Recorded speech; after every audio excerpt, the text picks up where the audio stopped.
amabhelo langozondo khubona oqondo mafonda bezitho nontanda kuphakanyiswa avapho mnoma nontshanga sodiba ndlela abayidiba indlela bade badiba nendlela omphemba oguqa kandlela abanye mabephemba ngamaphepha thina siphemba ngezibi bathi sophemba ngayo ngoba wadla abantu phezu kwentaba ngawo ke lo mazimzim. Namhlanje is Wednesday, lulo kaloko losuku esesiphatha amagqabi namaxolo nengcambu, siphatha amafuta, siphatha imihlaba, siphatha amakhandlela, siphatha amanzi, siyanyanga. Namhlanje siphethe ifutha, namhlanje siphethe lento kuthiwa ngumhlehlo. Sizawuncokola uba wenzani umhlehlo lokuba ungumcimbi nawo ofunayo ukuhoywa. Phambi koba singene ke emhlehlweni masikukhumbuze wena mntu oseKapa, wena othi kudala ufuna amayeza kwaBhele, sithi kaloku akhona Emfuleni extension 6 pha kuMangwanya. Inamba sasiyibhalile ke kaMangwanya sizayiphinda ithi 078 461 4126 nguye ke u-078 461 4126. Kulapho uzamtshekisha khona kuMangwanya. Uyahlola ke wena mntu othi ufuna nohlolo uthi ufumane amayeza. Masiyeke ke kaMangwanya size kule night wena mntu othi ufuna i-appointment noBhele, mhlawumbi ufuna sincokoncokole ngezo zinto, mhlawumbi nangamathongo ayakuleqa okanye into zekhaya ziyakuzama nezijikelezi zindlu. You just schedule an appointment ngokuya kula website yethu, uzafika ikhona into ethi schedule an appointment okanye uthumele i-SMS tata uBhele ndicela i-appointment ukwenze basikuschedulele. Asikubhali phantsi, you are taken to la website ukwenzela ukubana i-appointment yakho imane i-reminder mntanomhle ukuba ungalibali, because into zesilungu ziyayenza loo nto ukukukhumbuza. Nantso ke siyigqibile ilele ke singene emhlehlweni on the 27th of October 2021 njengoba sesitshilo uba is Wednesday.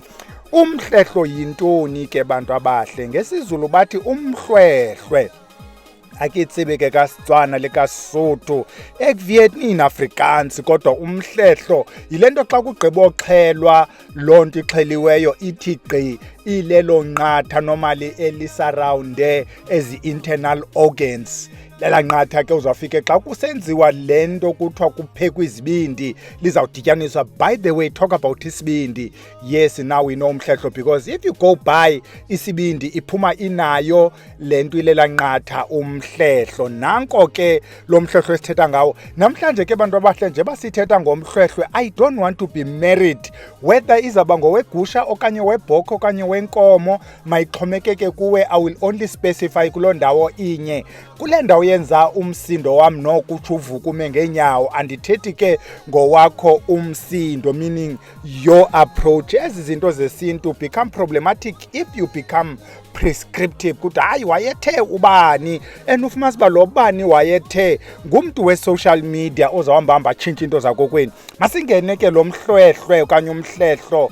Kuthiwa wenzani? Ninzi ke into yakhe sawubalula nje zibe yi-9 we were ilist yethu 22, but sathi masithethe ngezona zicommon ezi-9. Unumber 1 in no particular order ke mntana omhle, sithi fumana umhlehlo or umhlwehlwe kulo kona ufumana kuyo. Baye bathi ke abantu preferably ibe ngowento ibikhona kokwenu. I will tell you the problem with this one. Once kumsebenzi wekhaya uthi ndicela umhlehlo and then you start to buy a new car, kuthi yayikhumbula laa mhlehlo wawuthathayo wayethwala ke ngawumjonge uguqula idlozi. Yabona ngoku nguyo nezinto kunathi ngulaa mhlehlo.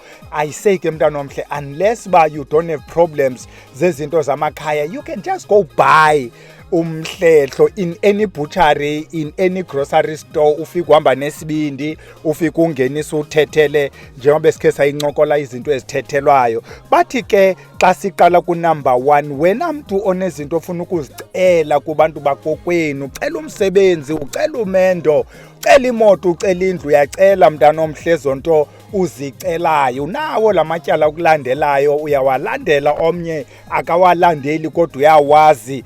Fumana wena umhlehlo. What we do, yichope lento noba kungesikere, uyichope bezezo pieces, ungqusha amayeza. I-approach will be the same. It doesn't matter wenza uwenze iphi kwezi zinto, ungqushe lo mayeza okanye ugrate lo mayeza abe fine, and then wadibanise nawo lo mhlehlo.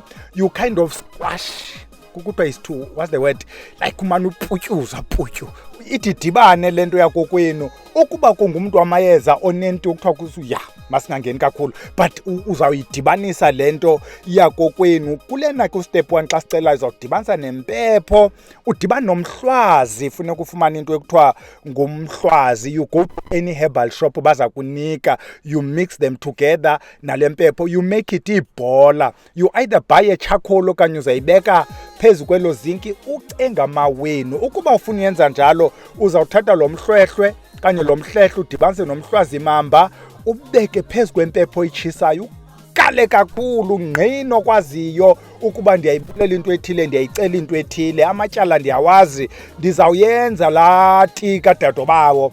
Engemntana omhle ngunumber 1. Unumber 2, uyakwazi uba uphe abantu abadala. You see, le nto abantu abadala come in so many shapes.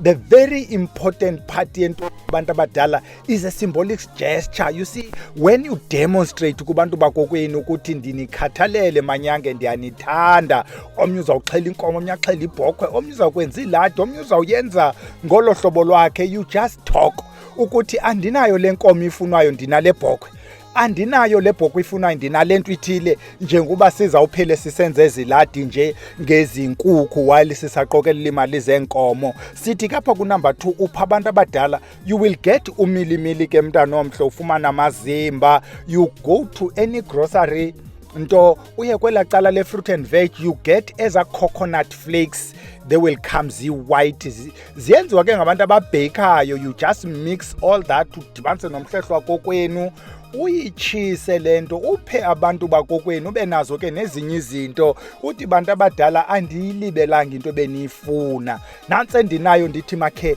nifumane kweli vumba lenyama, khakhe nifumane kweli vumba. Uyithetha into yakokwenu umntana omhle ngohlobo lwenza umsindo wakho uvakala, unqula ucenga uphahle, uyivumo yaziyo. Unumber 3, bayayenza ke kwizibambelelo, mandingangeni kuba nawuvele nifuna udlisa nam, kodwa ke sithi ingakumbi lona wegusha, ukwenza ube nguthobela sikutyele, ube yiloo nto ke kuthiwa uyigusha ke ubhele, uyimethe ubhele. Asizungena ke kakhulu kuyo, niyayazi nina kudala niyenza le nto yalo mhlehlo wegusha. Unumber 5, wena mntu othi igusha ingathi azandi, ibhokhwe azandi, khawuqala ujonge ukuba akukho chantina phakathi kwekhaya, akukho nto ikumoshela imfuyo na. Zikhona ke into zalapha kwaBhele, sinento kuthiwa ngugila umkhondo, bantu abahle, bayizamile abaninzi, bancedile. I'm not saying iza kunceda nawe, I'm saying bayizamile abaninzi, bancedile into kagila umkhondo, yayibhikelisa imikhondo kuwo lamakhaya. We are saying, if you're not suspecting ukuthi ikhona into phakathi kwekhaya ekutyela imfuyo, azandi nje kuba mhlawumbi uyayivamos apha ibhale khona, khawukhe ufumane umhlehlo kulena igame, khawenze ibe ngowebhokhwe, khawufumane. Yaxoxisa ke into zamayeza, umntu uzawuthetha ngesiqalaba, baphikisane abantu bamayeza, hayi isiqalaba into ethile, yonto ithile. Isiqalaba ke bantu abahle ngumaphipha. However, you go to ezinye indawo, when they tell you about isiqalaba, they will tell you about iprotea. You go to places like Cape Town, you'll find iprotea. You go to indawo njenge Ladysmith, when you go to Elenge, uba ulibhele ukwazi unyuka intaba uyelenge, uzawufika iprotea ininzi phezu kwentaba. Aba bantu bahlala kula area, they call it isiqalaba. Bakha amagqabi ayo, they dry la magqabi, bawadibanise nomhlehlo webhokhwe, baqhumise apha kwezintlanti zabo, bacenge ukuba imfuyo mayande. There's a reason ke mntana omhle for loo nto, but we say if awuna problem yesilwane esijikeleza esikutyela imfuyo, khawukhuyizame ukwenzela ube zinkomo, ezigusha, ezibhokhwe zakokwenu zikhule. Unumber 6, besithe ngobe sithetha phaa phezulu sathi wena mntu ocelayo, wena mntu othi ucela loo nto, sizawuzama ukuemphasize kapha kunumber 6, wena mntu othi ucela umsebenzi.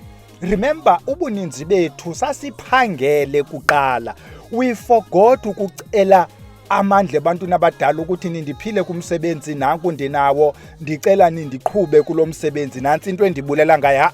Ubuninzi bethu, you get the tender, uhambe uyojayiva ke mntana omhle, ukuba ungulo mfana umhle une-dimples, unyuka apho uyofuna osisi abanezinqe ezishukumayo, ujayive kutshona ilanga, athathwe ke loo mandla ethenda zizihlwele. Ndibhekisa kuwe, wena kudala uphangela, uyiphangele into, wamhle wanazo iimoto ezibalekayo, you forgot about abantu bakokwenu.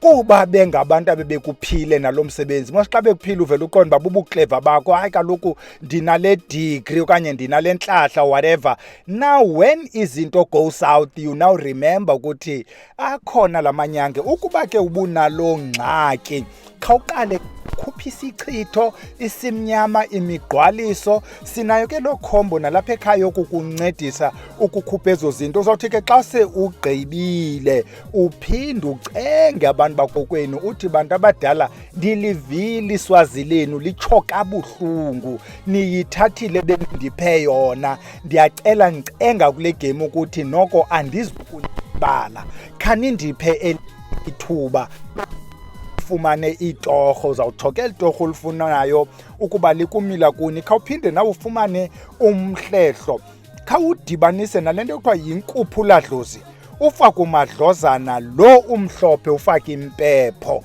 Njengoba besesitshilo, uyayigreyitha le nto, uyayidibanisa, wenze ezabhola. Yonke le nto isebenza ngokufana, and then umane uyitshisa kulo charcoal, uyitshise kwelo zinki, kuloo nto utshisa kuyo, ucenga wenu. Yabona ke abantu, kuba ungxame ngoku amathumbu ekhala yindlala, ucinga xa uthethe namhlanje nabantu abadala, ngomso bazawuphendula emva kokubana bekunyamezele wena ngokuya ubujayiva ubalindele ixesha elide. Now that ikonsi isithi chu apha kuwe, abantu abadala bayacotha. You need to know ukuthi bakujongile. Sucinga ukuba now that ucelile today bakuvile. Ngabantu abadala, they want to test your endurance, bafuna ujonga ukuba ungumntu onokholo olungakanani. Cenga ke mntana omhle, ukuba unayo imali yokwenza noba ngumqombothi, uthi ndikhumbule abantu bakulo tata nabakulo mama. Nangamanzi selani bantu abadala. Sicenga umsebenzi ke kunumber 6. Kunumber 7, wena mntu othi hayi mna ndifuna nje ukuthandeka nje, ndifuna obhuti bandithande. Ndithi xa ndingene etavern kucima umculo, wonke umntu ajike ajonge kum. Khawuyenze ke nawe le nto idibanise nale nto sisenene solwandle. Isenene ukuba ulapha eMonti, ndikhe ndasibona siyathengiswa kule ndawo kuthiwa kusehlaba sihlangane esigingqini. Dibanisa ke wena nesilawu sakokwenu esomileyo, udibanise nayo impepho, uthi ndicela uba ngumponeng. Mandithi xa ndingene etavern, oobhuti bajike, mhlawumbi ibhuti ndini, uthi xa ndingena kuloo ndawo oosisi bajike. Andiyazi ke uba what's the benefit, kodwa ke yenza mntana omhle kuba yinto oyifunayo. Unumber 8, wena mntu ubuzigqibele ubona, heyi abantu basemagqirheni, wawuyiloo nto ithi xa abantu bengena ubaqale ekuqaleni uba wena ukhulele endaweni ethile, ukhulutshwa ngoku kumnyama ebhodini, uba ngathi uyawaphosa la mathambo. Befamba noko xa lilapha lichaza into ethile, hayi abantu abavumi, bathi phosa ngasemva. Uba ngathi vumani bo, bathi asivumi. Khawukuzame nawe le nto yalo mhlehlo, udibanise nale nto kuthiwa yinkuphuladlozi, ufake umadlozana omhlophe, ufake le nto kuthiwa ngabaprofeti, uthi malibuye, uthi dlozi lezizwe, uyidibanise yonke loo ngqokelela. Omnye ke ngafaka neengcambu zomphafa. I know ziyanqaba iingcambu zomphafa. Uba uzifumana iingcambu, khawubhaqe lifumanekayo, ngqusha, dibanisa, tshisa kule ndawo uphahla kuyo. Ukuba ungumntu osebenzisa amathambo, make sure ukuba namathambo akho ayahlanjwa. Kaloku ngoku wawuwanikile mos, wawuxelela ukuthi from time to time ayahlaziywa amathambo. We've discussed ke ezi zinto, andengene kakhulu ke kwiinto zamagqirha, uba ithwani le nto uhlaziye into zakokwenu uzitsho uzokwazi ubona. Unumber 9 and unumber last, sibeke ekugqibeleni ngabom ke le kukho lento yabantu athi umntu ndathi ngoku ndandizalwa kwabiwa ingubo yam ngoku ndinamashwa. I want to make this first statement. Xa umama wakho ekuzala esibhedlele, ububelekelwe esibhedlele, i-placenta and all the products ze-placenta baye bathethe nge-retained products of i-placenta, yonke laa nto ine-placenta mntanomhle is a property yesibhedlele unless wena you've made it known before ubeleka ukuthi ndiza kuyidinga i-placenta yam. Because there are cultures and nezibhedlele ziyayazi ukuthi abanye abantu bazawuthi siyayidinga bambe nayo. Ukuba khange utsho, it's gonna be incinerated. As far as I know, yes. As far as I know, uyayazi mos human nature. As far as I know, iyathathwa laa nto ifakwe entweni ethile, kubhalwa into ezibhalwayo, ihambe iyo-incineratwa i-placenta. Abanye abantu ke, ukuba uthi befanuba uyifumene yakho, make it known ukuba uzayidinga yakho ugoduke nayo. Bendifuna nje ugqitha kuloo nto because there are people who are now worried, bayafona, i-placenta yam esibhedlele ndingayifumana njani? Remember, in 2 days it smells. So uyifumane because akukho ndawo igcina i-placenta kuthiwa xa uyifuni. It's not a record. Okay, yeah, masidlule. Wena mntu onento ethi ingubo yam yabiwa, ndifuna ingubo yam. Apha esiXhoseni we don't have a lot of culture yengubo ekuthiwa zathintini, but ke Zuluwini ikhona. I try to check ukuthi kuthiwa ithwani njani xa seke ngokukhala uthi uyayifuna. What they do, kufuneka kubekho le bhokhwe izawuthethelwa kuthiwe nantsi ibhokhwe. I'm just summarizing esi story. Nantsi ibhokhwe kabani, le bhokhwe kabani is going to reclaim ingubo yakhe eyadukayo, eyabiwayo, ekwathathwa yona yayosetyenzwa kuloo ndawo. And then izawuxhelwa ke le bhokhwe, kuthathwe laa mhlehlo uzawulaliswa phantsi kwebhokhwe leyo ixheliweyo. And then kuzabe khona ezinye izinto ke, just like if you think of iladi okanye apha esiXhoseni, you know mos xa kuxheliwe kubakho le ndawo ihlala ifatyi, ihlala umzimba. Phantsi kwala mzimba mos kukho ufele, and then kuthiwa izawufakwa phantsi kola fele ilale khona. And then ekuseni ke mntana omhle izawuvuka loo nto uyombathiswa, ithethelwe kuba nantsi ingubo yakhe. And then izawuba yinto emini yonke ke kuzawuphekwa lo mzimba kuthini kude kuyogqetywa oku wombathile. And then next day ke iqalise ke ngokuthethelwa into uba ubuyile ke, ibuyile ingubo kabani nantsi khona, uzamane ke uhlephula kuyo kuthethe. Ukuba uphangele eKapa, Gauteng, loo ndawo ikuyo ikude, ikhona ipisi ezawushiyeke. I'm just summarizing esi story, but the best way if ufuna ukuyenza le nto, sudibana nomntu who's never done it. Nantso le nto isibhidayo, udibane nobhele kube ifunde somewhere. So ufuna kwenzele, dibana nomntu othi ukhe wayenza ozawukwenzela le nto the right way, akuchazele why each step is important, so that le nto yakho ibe right mntanomhle, kuthiwe ke ngoku ibuyile ingubo yakho. Nantso ke into besiphethe umhlehlo. Siyakhumbuza ke wena mntu othi ufuna ezakhombo useKapa, sithi zifikile, zizawuphela because sithumele ibhetshi encinanana. Kodwa ke ukuba ufike kuthiwa ziphelile, uzawushiya igama so that uphinde uthunyelelwe. Wena mntu othi ufuna ubhukisha i-appointment, schedule ukwenzela uba sincoko lezo nto unazo ufuna uziqonda. Sifika phi phela kona sithi masiyeke ilale nalena yalo mhlehlo kwenzela uba siyodibana Friday apho sithaka khona camagu.